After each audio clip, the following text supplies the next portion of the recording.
ஆண்டவர் உங்களுக்கு ஒரு வாக்கு தத்தத்தை கொடுக்கிறாருன்னா, ஓ நல்ல வாக்கு தத்தன்னு சொல்லிட்டு போயிடக்கூடாது. அந்த வாக்கு தத்தத்தை உங்க தலை மேல கைகளை வைத்து அதை வாக்கு தத்தத்தில் இருக்கிற வல்லமையை உங்களுக்குள்ள கடத்தணும். எப்போ நீங்க பைபிள் வாசிச்சாலும் கர்த்தர் உங்களுக்கு ஒரு வாக்கு தத்தத்தை கொடுக்கும் போது உடனே உங்க தலை மேல கைகளை வைத்து அந்த வாக்கு தத்தங்களை நீங்க உங்க மேல பேசணும்.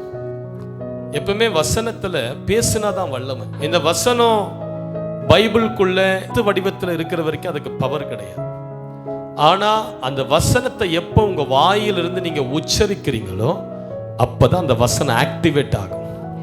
அந்த வசனத்துக்கு ஒரு ஜீவன் பிறக்கும். அதனால தான் எசேக்கியேலை பார்த்து ஆண்டவர் சொல்றாரு, அந்த உலர்ந்த எலும்புகள் மேல என் வசனத்தை பேசு, என் வார்த்தையை பேசுன்னு சொல்றாரு. ஏன்? உலர்ந்த எலும்புகள் வசனத்தை பேசினாதான் உயிரடையும். அப்ப நம்ம வாழ்க்கையில இருக்கிற சில சிறையிருப்புகள், சில தடைகள், சில போராட்டங்கள், இதெல்லாம் எப்ப மாறும், உயிரடையன்னா அந்த வசனத்தை வாக்கு தத்தத்தை நீங்க என்ன பண்ணணும், உங்க மேலேயே நீங்க பேசணும்.